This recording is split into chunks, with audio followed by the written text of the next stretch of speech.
This is Adolf Hitler by Eileen Hayes. Introduction. The numbers alone tell a lot. More than 12 million people were killed in concentration camps and death camps. 6 million of those because they were Jewish.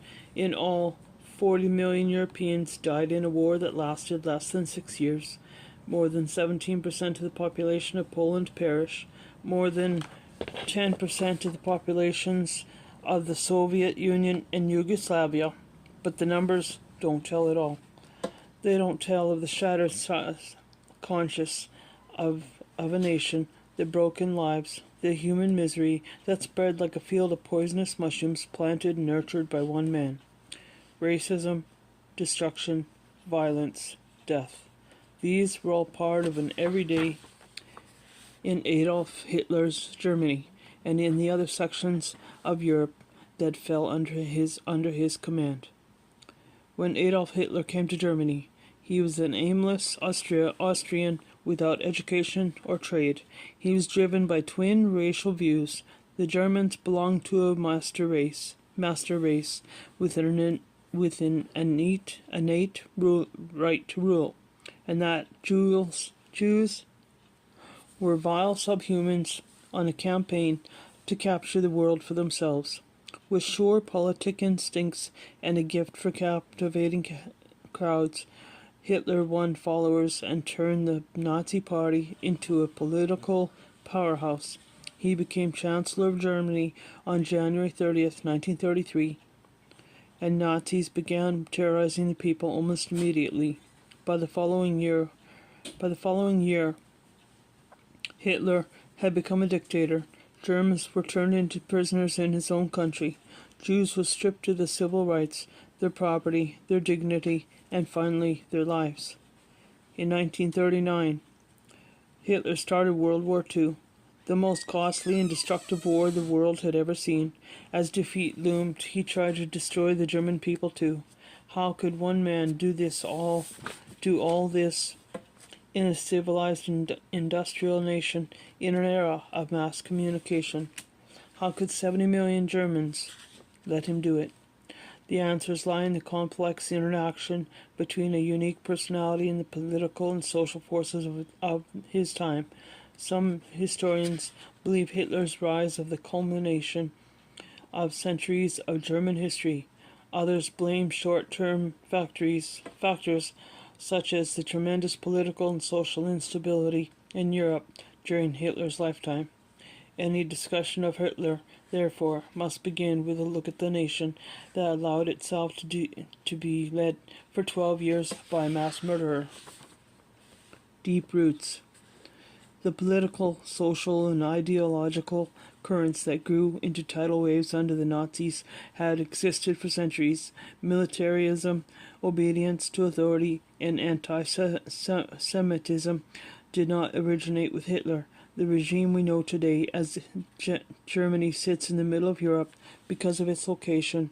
The area has been invaded and trampled and repeatedly over the centuries.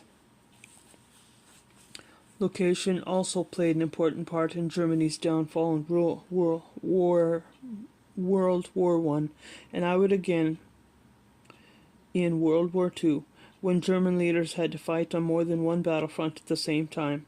2,000 years ago, the region was occupied by warlike pagan tribes. Once Christianity took root in Germany, the leadership of tribal warlords gave way to control by a collection of territorial rulers who also acted as religious leaders in their jurisdictions. Although the region in theory was bound under an emperor, in practice it remained fragmented.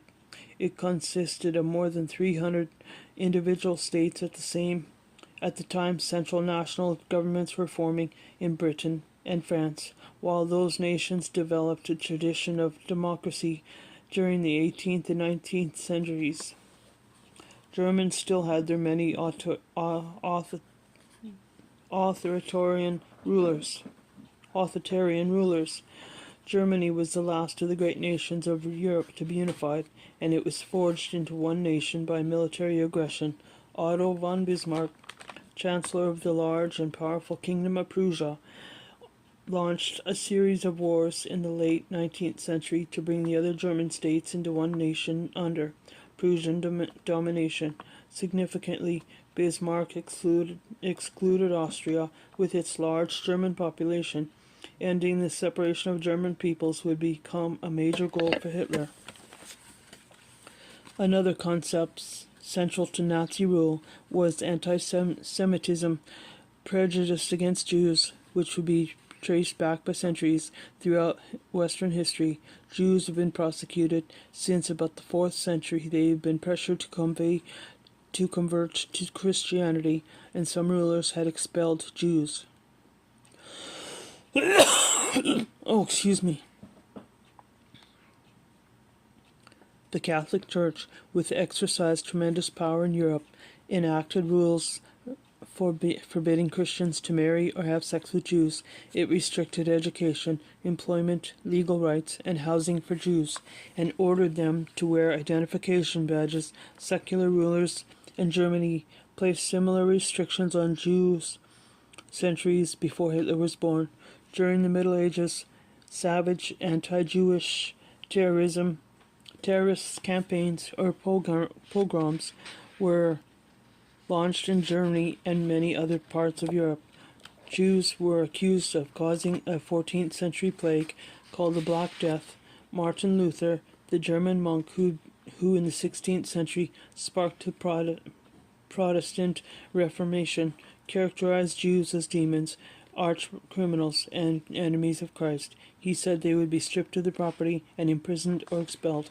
With the exception of forced conversion, all these measures, restrictions, identification badges, anti-Semitic propaganda, pogroms, expulsion, and imprisonment were used by the Nazis to push European Jews toward the most terrible prosecution the world had ever seen. Beneath the surface, although Nazi doctrine had roots that went back many years, it was the upheaval in Europe during Hitler's lifetime that gave him a chance to gain power. World War II, from 1914 to 1918, ended in a crushing defeat for Germany because the German army had kept tight control over information during the war. Most people, including Adolf Hitler, then a soldier, was shocked to hear that Germany was about to surrender. A revolution in 1918 swept the Kaiser, Germany's ruler, from power, and he was succeeded by a government led by politicians who had not been involved in conducting a war. These civilized civilians were the ones who, at the urging of military leaders, on June 28, 1919, signed the peace agreement that would contribute heavily to Hitler's success, the Treaty of Versailles.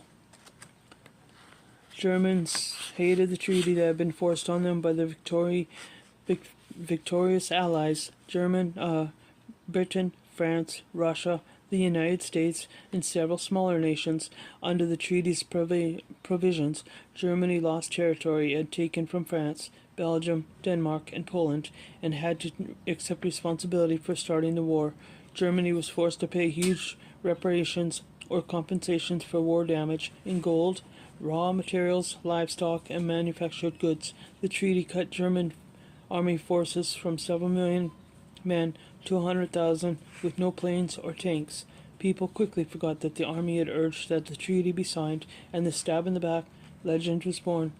The new civilian leaders, the story went, stabbed the army in the back just as it was about to win the war, because its constitution was drafted in the city of Weimar. The new democracy was known as Weimar Republic. On paper, it was a progressive liberal state. Germans were guaranteed freedom of speech, equality under the law, and inviolable personal liberty. Weimar Germany was the only European nation where women had the vote.